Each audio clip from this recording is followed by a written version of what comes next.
நாளைய தமிழகமே எங்கள் தலைவரே, உங்கள் பிறந்த நாளில் வாழ்த்தி வணங்குகிறோம்.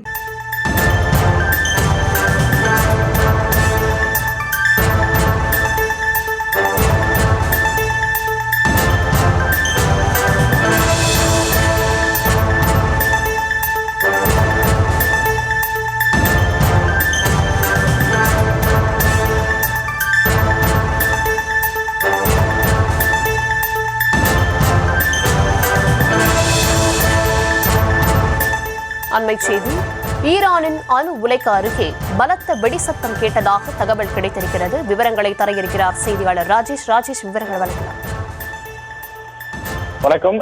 ஈரான் மற்றும் இஸ்ரேல் இடையேயான போர் ஒரு வாரத்தை கடந்து தீவிரமாக நடைபெற்று வரக்கூடிய நிலையில் அங்க இருக்கக்கூடிய அந்த அணு ஆயுத கிடங்குகள், குறிப்பாக அந்த அணு ஆயுதங்கள் தயாரிக்கக்கூடிய இடங்களை குறிவைப்பதாக இஸ்ரேல் தொடர்ந்து சொல்லி வருகின்றது. அதற்கு உதவியாக அமெரிக்காவும் களமிறங்கி இருக்கக்கூடிய நிலையில அவர்கள் தொடர்ச்சியாக அங்கு தாக்குதல்களை நடத்தி வருகின்றார்கள். ஈரானினுடைய அணு ஆயுத திட்டத்தை சிதைத்து விட்டதாக அமெரிக்கா கூறி இனியாவது ஈரான் சரணடைய வேண்டும் என்று அவர்கள் வலியுறுத்தி வருகின்றார்கள். ஈரானினுடைய அந்த அணு உலைகளை முழுமையாக சிதைப்பதுதான் தங்களுடைய திட்டம் என்றும் அவர்கள் தெரிவித்திருக்கிறார்கள். ஏற்கனவே ரஷ்யாவுடன் சென்று பேச்சுவார்த்தை நடத்துவதற்கு ஈரான் திட்டமிட்டிருக்கக்கூடிய நிலையில் ரஷ்யாவினுடைய அந்த ஒத்துழைப்போடு தான் அங்கு சில அணு உலைகள் தயாரிக்கப்பட்டு வருவதாகவும், அதன் மூலமாக அவர்கள் அணு ஆயுதங்களை தயார் செய்வதும் அந்த தயாரிக்கக்கூடிய ஆயுதங்களை இஸ்ரேல் மீது பயன்படுத்துவதும் எதிர்கால திட்டம் என்று இஸ்ரேல் சொல்லி வருகின்றது. எனவே அதில் உண்மை இல்லை என்று ஈரான் மறுத்து வந்தாலும் கூட அமெரிக்காவும் இஸ்ரேலும் தொடர்ந்து ஈரான் மீது தாக்குதல்களை நடத்தி வருகின்றார்கள்.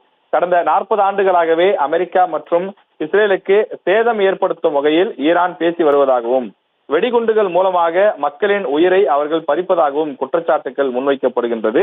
லட்சக்கணக்கானவர்களை ஈரான் மக்கள் இழந்திருக்கிறதாகவும், பல பேரை கொன்றவர்கள் தொடர்ந்து இவ்வாறு சதித்திட்டம் தீட்டி வருகிறார்கள் என்றும் அவர்கள் தொடர்ச்சியாக பேசி வருகிறார்கள்.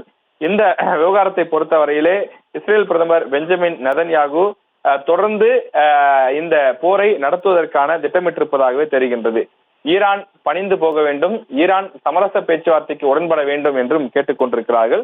தொடர்ந்து அந்த ஈரானில் இருக்கக்கூடிய அந்த அணு உலைகள் பாதிக்கப்பட்டால் அங்கு அந்த கசிவு ஏற்படும் என்றும், அவ்வாறு கசிவு ஏற்பட்டால் சுற்று வட்டாரத்தில் இருக்கக்கூடிய பல குடியிருப்புகளில் அது பல ஆண்டுகளுக்கு பலவிதமான சேதத்தை ஏற்படுத்தக்கூடும் என்றும் எதிர்பார்க்கப்படுகின்றது.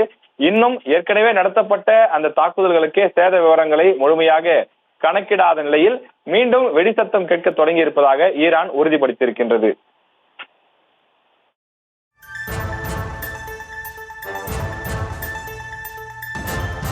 விவரங்களுக்கு நன்றி. நாளைய தமிழகமே எங்கள் தலைவரே, உங்கள் பிறந்த நாளில் வாழ்த்தி வணங்குகிறோம்.